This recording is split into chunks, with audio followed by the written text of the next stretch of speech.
Yesterday we have seen the DNA replication process.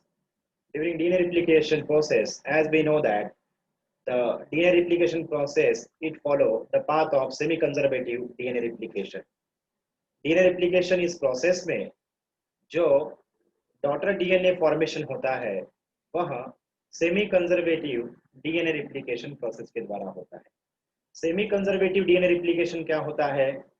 The semi conservative DNA replication, it is the process, okay, in which the template DNA strand over the template DNA strand formation of new DNA strand takes place, and those daughter DNA produced after DNA replication, they have the 50% of the nucleotide belongs to the template DNA strand and 50% of the nucleotide belongs to the new strand, new DNA strand.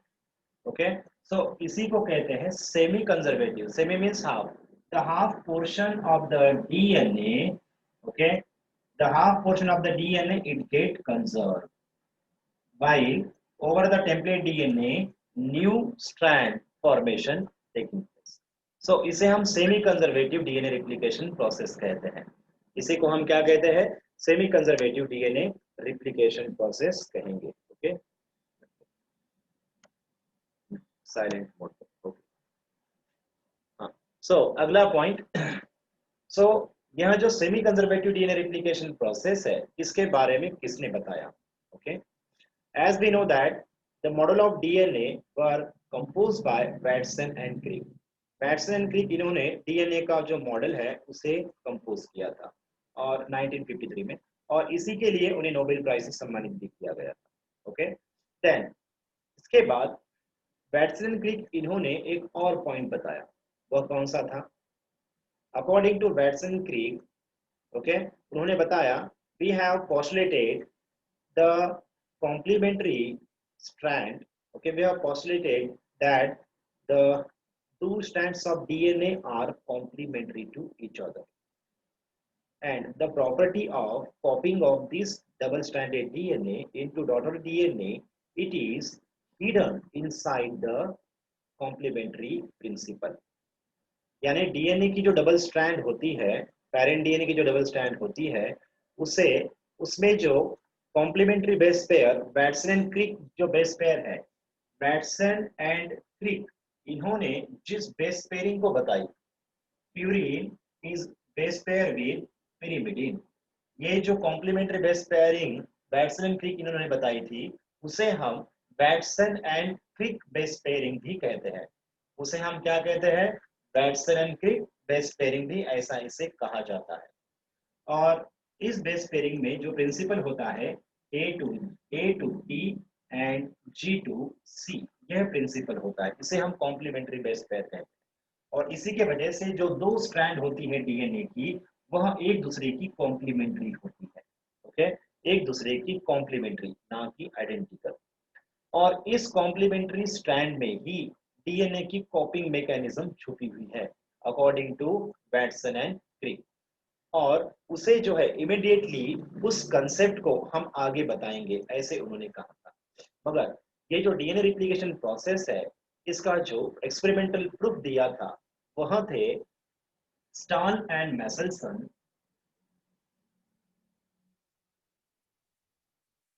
Okay, they experimentally prove that DNA replication process is taking place by semi-conservative DNA replication process. Stahl and Meselson इन्होंने prove किया कि DNA replication जो process होती है वह semi conservative DNA replication process होती है in prokaryotes, 1958। Okay, then साथ ही साथ इसी प्रोसेस को डीएनए रिप्लिकेशन प्रोसेस यह क्या होती है? यह सेमी कंजर्वेटिव डीएनए रिप्लिकेशन होता है। यह बताने वाले टेलर एंड उनके सहयोगी वुड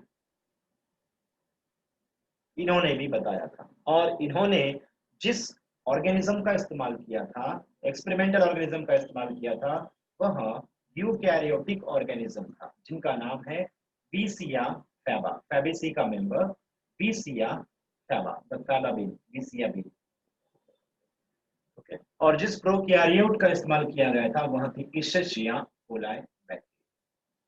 सो हमें डिस्कस करना है the DNA replication, experimental proof for DNA replication in semi conservative way, okay, that prove by Stahl and Meselson. Stahl and Meselson इन्होंने जो एक्सपेरिमेंटल प्रूफ बताया है उसी को हमें डिस्कस करना है।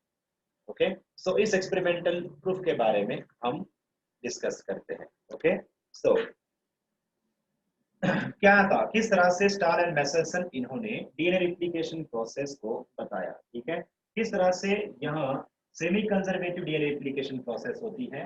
ओके, सो इसे स्टार्ट करने से पहले हम आपको एक छोटा सा पॉइंट बता दें। आप सभी को पता है sedimentation coefficient, that is Svedberg constant. Okay, all the biomolecules they have their specific density. Okay, सभी जो बायोमोलिक्यूल्स है, चाहे डीएनए हो, आरएनए हो, प्रोटीन हो, इन सभी का क्या होता है, इन सभी का अपना एक स्पेसिफिक डेंसिटी होती है। On the basis of their molecular weight, if we apply the centrifugal force, okay, by performing the centrifugation, then the higher molecular weight molecule gets separated at lower point. Okay, so हम आपको एक discussion बताते हैं। Shear, suppose ये है two strands of DNA. Sir, ये double stranded DNA है। Okay, DNA का कॉम्पोजिशन आप सभी को पता है। ओके, डीएनए का कॉम्पोजिशन आप सभी को पता है। डीएनए में क्या होता है, इनमें जो नाइट्रोजन बेस है, सपोज उस नाइट्रोजन बेस जो है उसे हमने हेवी किया। कैसे किया, हेवी किया। ठीक है, तो हम आपको बता दें क्या होता है हेवी और क्या होता है light. No problem. See, suppose ये जो ब्लू कलर का जो डबल स्ट्रैंडेड डीएनए है, इनमें जो नाइट्रोजन बेस है, ओके, वह नाइट्रोजन बेस जो है that is N15, okay, that is heavy isotopes of nitrogen. Then दोनों के दोनों जो स्ट्रैंड है इस डबल स्ट्रैंडेड डीएनए के, उन दोनों में N15 यानी heavy isotopes of nitrogen containing nitrogen bases है। और इस स्ट्रैंड में जो नॉर्मल जो नाइट्रोजन बेस है वह नॉर्मल है, N14 N14। ठीक है, सभी नाइट्रोजन बेसेस। ठीक है, और एक तीसरी स्ट्रैंड का सैंपल है जहां पर एक स्ट्रैंड N14 से बनी है और दूसरी स्ट्रैंड N15 से बनी। ओके, ऐसे टेस्ट ट्यूब के 3 हमारे पास सैंपल है। The one sample of the test tube, it contained the double-stranded DNA, both the strands of DNA containing the heavy isotopes of nitrogen in the form of their nitrogen bases. Then the second test tube, it contained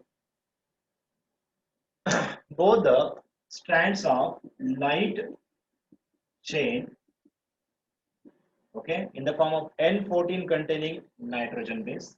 Then the third test tube में हमने क्या किया, third test tube it contained the hybrid strands of DNA. Hybrid strand का मतलब क्या है, what is mean by hybrid? Hybrid का मतलब ये होता है एक strand N15 heavy isotopes of nitrogen के नाइट्रोजन बेस से बनी है, और जो दूसरी स्ट्रैंड है वह N14 लाइट नाइट्रोजन आइसोटोप से बनी हुई नाइट्रोजन बेस की स्ट्रैंड है। ठीक है, सो इस तरह से ये 3 टेस्ट ट्यूब है। इन्हें एक टेस्ट ट्यूब में लिया गया, इन तीनों सैंपल को एक टेस्ट ट्यूब में लिया गया, और इस सैंपल को under near about 50,000 RPM, okay, revolution पर मिनट पर सेंट्रीफ्यूगेशन किया गया। क्या किया गया, सेंट्रीफ्यूगेशन। ओके, सेंट्रीफ्यूगेशन प्रोसेस में सेंट्रीफ्यूगल फोर्स जब अप्लाई होता है, ओके, सेंट्रीफ्यूगल फोर्स जब अप्लाई होता है तब, ओके, तब क्या होता है, तब इस टेस्ट ट्यूब में, ओके, इस टेस्ट ट्यूब में जो सबसे हेवी एलिमेंट होगा, जो हेवी सब्सटेंस होगा, वह सेपरेट होगा सबसे बेस में। ओके, सबसे बेस में वह सेपरेट होगा, isn't it? Okay, so ध्यान दो बच्चों, अब यहाँ पर जो तीनों का जो मिक्सचर लिया गया है यहाँ पर इस टेस्ट ट्यूब में, इस मिक्सचर में जो सॉल्वेंट इस्तेमाल किया जाता है, ओके, थोड़ा सा अभी सॉल्वेंट के बारे में आपको बता दें। यह जो सॉल्वेंट होता है वह होता है सीशियम क्लोराइड का, okay, caesium chloride, density gradient solvent इसे हम कहते हैं, ठीक है। या फिर सुक्रोज का भी इस्तेमाल किया जा सकता है, ओके, सुक्रोज का भी इस्तेमाल किया जाता है as a density gradient solvent, okay. और इन बैंड्स को अगर हमें देखना है डीएनए के बैंड्स को, तो सीशियम क्लोराइड सॉल्वेंट या फिर सुक्रोज अगर सॉल्वेंट इस्तेमाल करते हैं तो उसमें इथिडियम ब्रोमाइड भी ऐड कर देंगे, ताकि हमें जो डीएनए के जो बैंड्स है वह क्लियरली नजर आए, इथिडियम ब्रोमाइड भी ऐड करेंगे, ठीक है। सो अब ये ऐड करने के बाद हमने सेंट्रीफ्यूगेशन किया। सेंट्रीफ्यूगेशन में जो सेंट्रीफ्यूगल फोर्स अप्लाई होता है, उस सेंट्रीफ्यूगल फोर्स की वजह से यह जो यह जो नॉर्मल डबल स्टैंडर्ड डीएनए है, हेवी डबल स्टैंडर्ड डीएनए है और हाइब्रिड डबल स्टैंडर्ड डीएनए जो है, इनका जो मॉलिक्यूलर वेट है, इनके हिसाब से यह तीन डिफरेंट बैंड में सेपरेट हो जाएंगे, ओके, तीन डिफरेंट बैंड में यह सेपरेट हो जाएंगे, ठीक है। तो बच्चों आपको बताना है कि यह जो तीन बैंड हमने ड्रॉ कर रहे हैं, okay, A B and C band,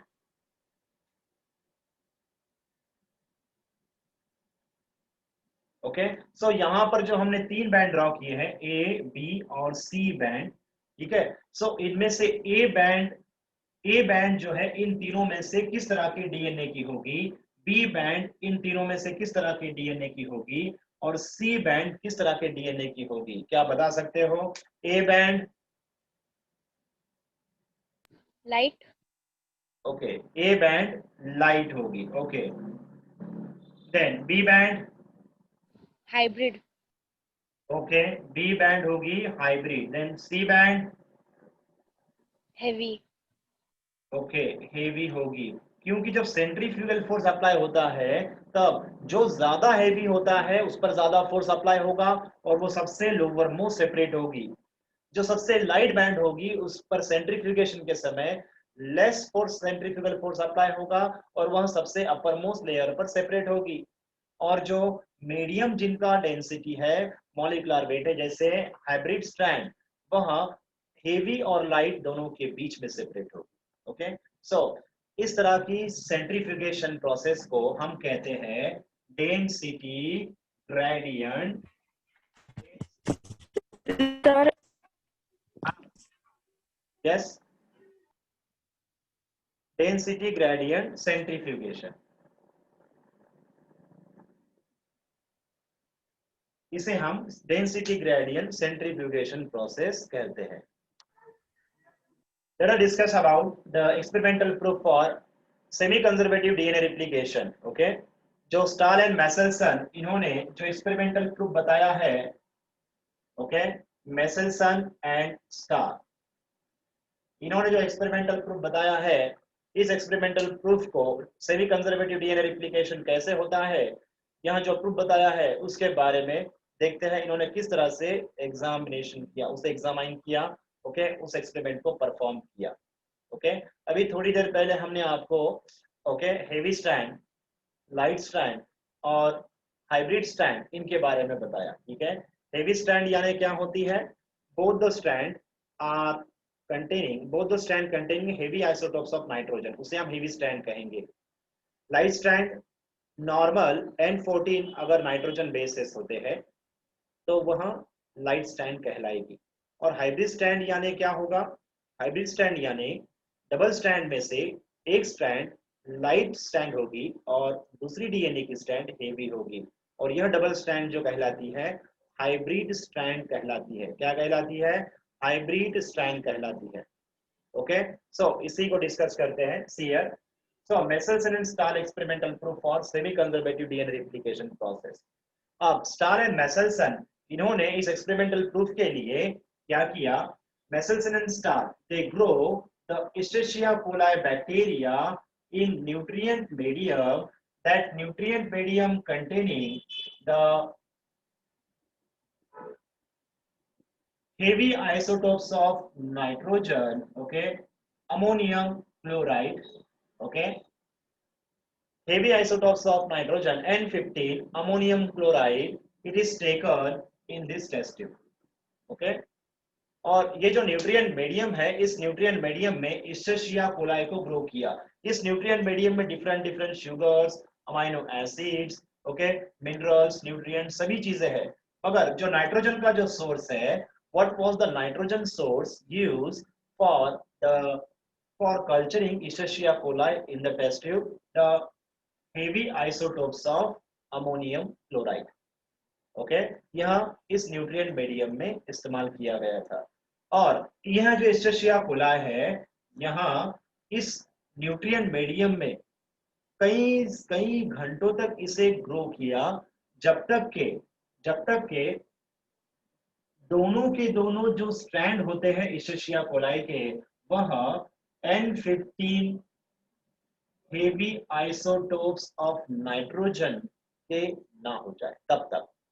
ठीक है, यानी इस्चेरिशिया कोलाई को इस अमोनियम क्लोराइड के भीतर heavy isotopes of nitrogen of ammonium chloride N15 ammonium chloride, इसमें ग्रो करने का मकसद ये था कि उन्हें दोनों के दोनों स्ट्रैंड्स डीएनए के कैसे चाहिए थे?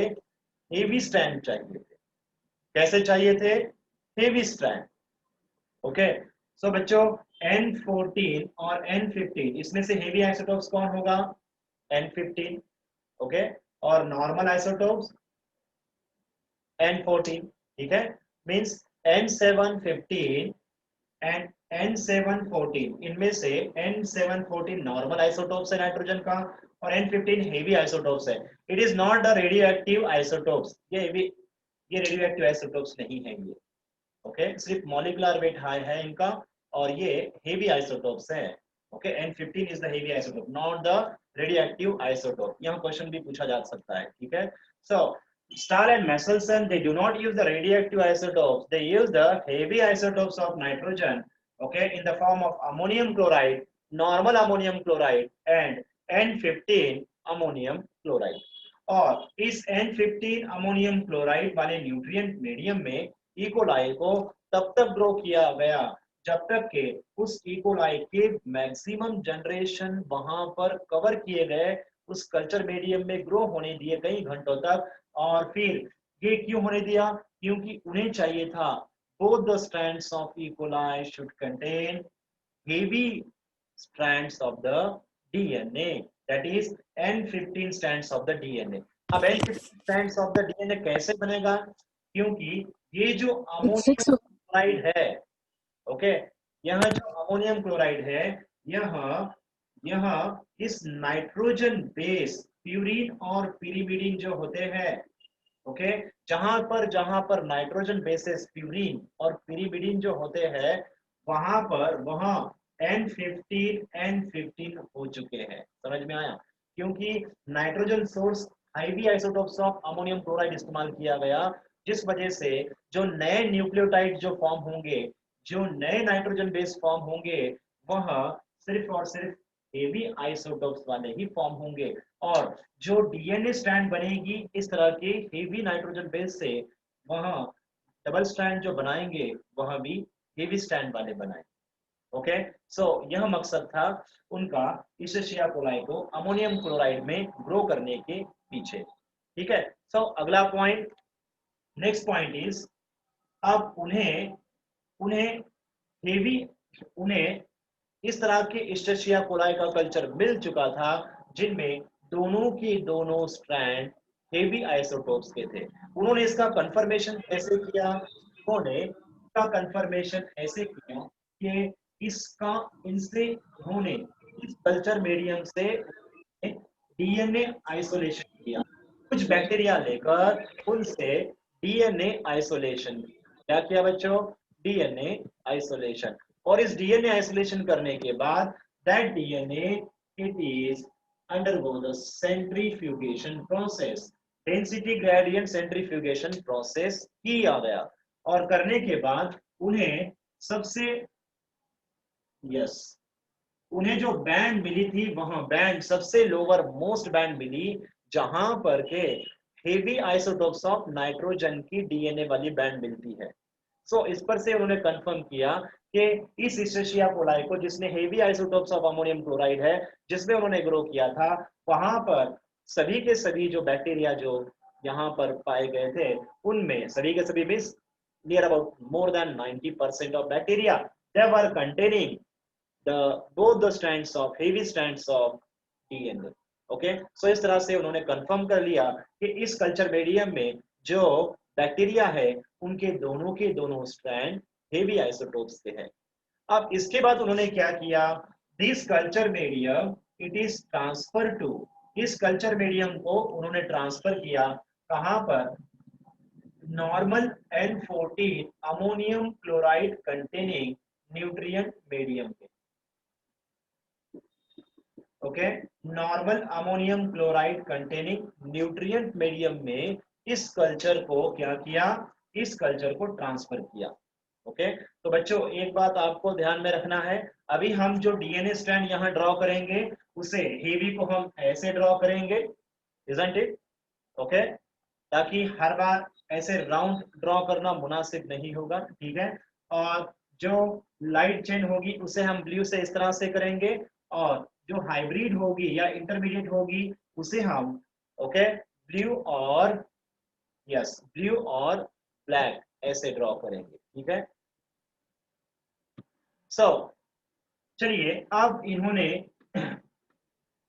Stahl and Meselson they transfer this ammonium chloride, heavy isotopes of ammonium chloride culture into the yes, the what is that, the light isomers or the light isotopes of ammonium chloride containing nutrient medium, ठीक है।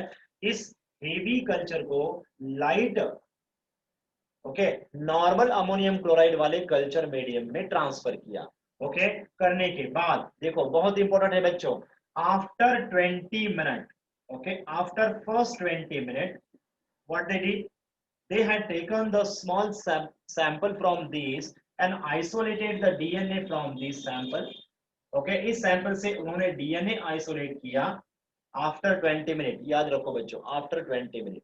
20 minute क्यों, क्योंकि after 20 minute क्या होने वाला है, after 20 minute यह जो होस्ट सेल है, ओके, ये जो बैक्टीरिया की जो सेल यहाँ पर ट्रांसफर की गई है, ओके, 20 मिनट के बाद क्या होगा, आफ्टर 20 मिनट, आफ्टर 20 मिनट क्या होगा, यहाँ पर दो बैक्टीरियल सेल मिलेंगे। ओके, और यहाँ पर दो बैक्टीरियल सेल मिलने के बाद जो डीएनए फॉर्म होंगे, टेम्पलेट डीएनए वैसे ही रहेगा, और यहाँ पर जो नाइट्रोजन का सोर्स है, यह नॉर्मल आइसोटोप्स ऑफ नाइट्रोजन होने के कारण, अमोनियम क्लोराइड होने के कारण, यहाँ जो न्यू स्ट्रैंड डीएनए फॉर्म होगी वह लाइट डीएनए की स्ट्रैंड फॉर्म होगी। ओके, तो उन्हें यह पता करना था कि आफ्टर 20 मिनट उन्हें यहाँ पर आफ्टर 20 मिनट जो डीएनए उन्होंने आइसोलेट किया है, वह दोनों के दोनों हेवी आइसोटोप्स की स्ट्रैंड है, या लाइट आइसोटोप की स्ट्रैंड है, या हाइब्रिड आइसोटोप की स्ट्रैंड है, ठीक है। फिर उन्होंने जब इसे देखा तब उन्हें नजर आया कि सीयर हाँ, सो जब उन्होंने इसे देखा, after isolation they perform the centrifugation, उसका उन्होंने सेंट्रीफ्यूगेशन परफॉर्म किया। After centrifugation they had observed that after 20 minutes only the single band were observed। okay, सिर्फ एक ही बैंड उन्हें नजर आई, और वो भी इंटरमीडिएट वाली band, single band observe. okay, after transferring this nutrient medium, see the heavy isotopes of nitrogen containing culture into the light yes the what is that, the light isotopes of nitrogen containing nutrient medium, after 20 minutes they extracted isolate the DNA from this culture medium, complete नहीं थोड़ा सा लिया, then after isolation perform the centrifugation, density gradient centrifugation in cesium chloride, then और उसकी density के हिसाब से जो सेपरेट हुआ, वहां पर सिर्फ एक ही बैंड नजर आई। कितनी बैंड नजर आई, सिंगल बैंड नजर आई, ठीक है। अब ये सिंगल बैंड जो थी तो यह कौन सी थी, क्या थी, वगैरह वगैरह, उसे हम सबसे आखिर में डिस्कस करेंगे, ठीक है। सो यहाँ पर ओके, यहाँ पर हम लिखते हैं both the light strand, then Okay, both the light strand, both the heavy strand, then both the hybrid strand. ठीक है, इनमें से किस तरह की स्ट्रैंड्स इन्हें मिले उसे हम देखते हैं. ठीक है, सो ध्यान दो बच्चों. सी, अब सेकेंड 20 मिनट को उन्होंने नेक्स्ट 20 मिनट यानी next 20 minute means 40 minute. Okay, सिर्फ 20 मिनट का डिस्टेंस क्यों लेना है? क्योंकि इशेशिया कोलाई का जनरेशन टाइम 20 मिनट है. हर 20 मिनट को इसके एक सेल के 2 सेल, देन 2 सेल के 4 सेल होते जाते हैं. ठीक है, so after next 20 minute, next 20 minute क्या होगा? Yes, they isolated the DNA form after next 20 minute. और इस डीएनए को जब उन्होंने सेंट्रीफ्यूज किया, सेंट्रीफ्यूगेशन किया, तब उन्हें 2 बैंड नजर आए. कितने बैंड नजर आए बच्चों? 2 बैंड नजर आए. और ये 2 बैंड कौन से थे? यहाँ 2 बैंड कौन से थे? यह 2 बैंड थे light band and hybrid band. 1 minute.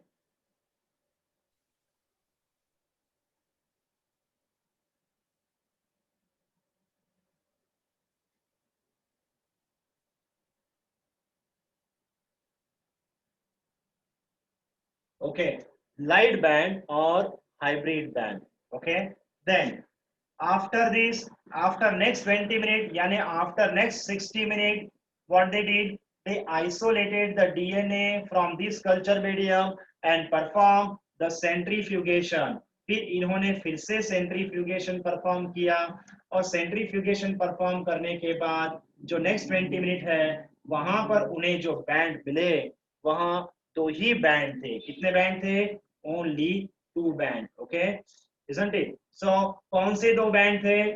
1 minute. इस बैंड को आपको लाइट जो बैंड है, ओके, सो इसे थोड़ा सा आपको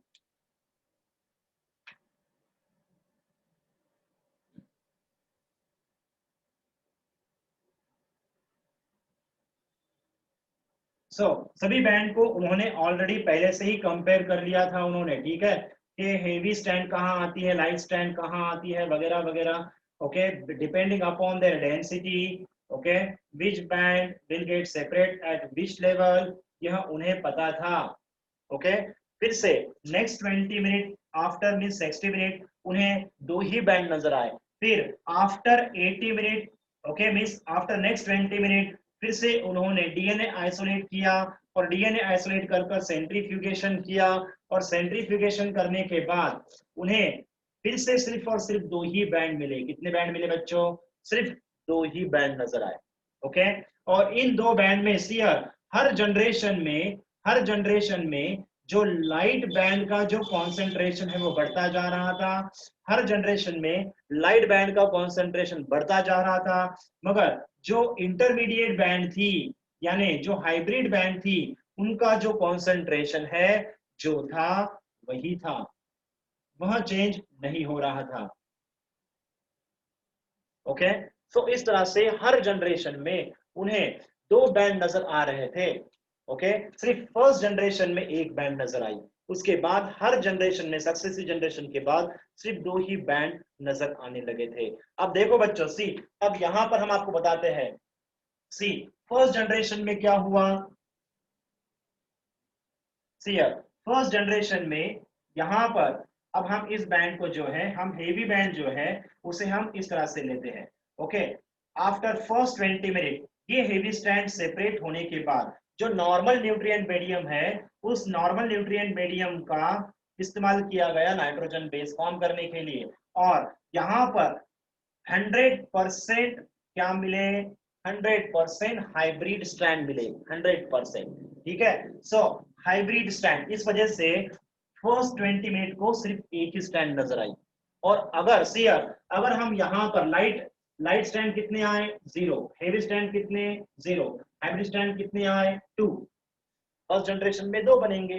10 डिवाइड बाय 2 करने के बाद रेशियो क्या आएगा? 0:1 आएगा. ठीक है, देन नेक्स्ट जनरेशन में, ओके, नेक्स्ट 20 मिनट में क्या होगा? नेक्स्ट 20 मिनट में यह सेपरेट होंगे और सेपरेट होने के बाद जो हेवी स्ट्रैंड है उन पर लाइट स्ट्रैंड फॉर्म होगी, ओके। और जो लाइट स्ट्रैंड यहां सेपरेट हुए हैं, अमोनियम क्लोराइड नॉर्मल है, इस वजह से यहां पर normal, okay, low molecular weight nitrogen base form होंगे। तो बच्चों यहां पर जो है, ओके, जो सेकेंड, जो नेक्स्ट 20 मिनट जो है, यानी 40 मिनट, आफ्टर 40 मिनट सेंट्रीफ्यूगेशन करने के बाद उन्हें दो बैंड मिले, एक लाइट और दूसरी हाइब्रिड, और वो भी 50% लाइट और 50% हाइब्रिड। तो यहां पर लाइट कितने मिले, दो बैंड, ओके, दो DNA, double stranded DNA, then heavy 0, hybrid 2, divide by 2 करने के बाद 1s2 0s2 1, means light, means hybrid to light ratio is 1s2 1, okay, 1s2 1, यहां पर 1 है, ठीक है। सो अगला point, next generation, next 60 minute को बच्चों क्या होगा, नेक्स्ट 20 मिनट मींस 60 मिनट के बाद क्या होगा, ये सेपरेट हो जाएंगे एक दूसरे से, और फिर इन पर जो ओल्ड डीएनए स्ट्रैंड है उन पर न्यू डीएनए स्ट्रैंड फॉर्म होगी, ओके। सो ये है हेवी, हेवी। आप इन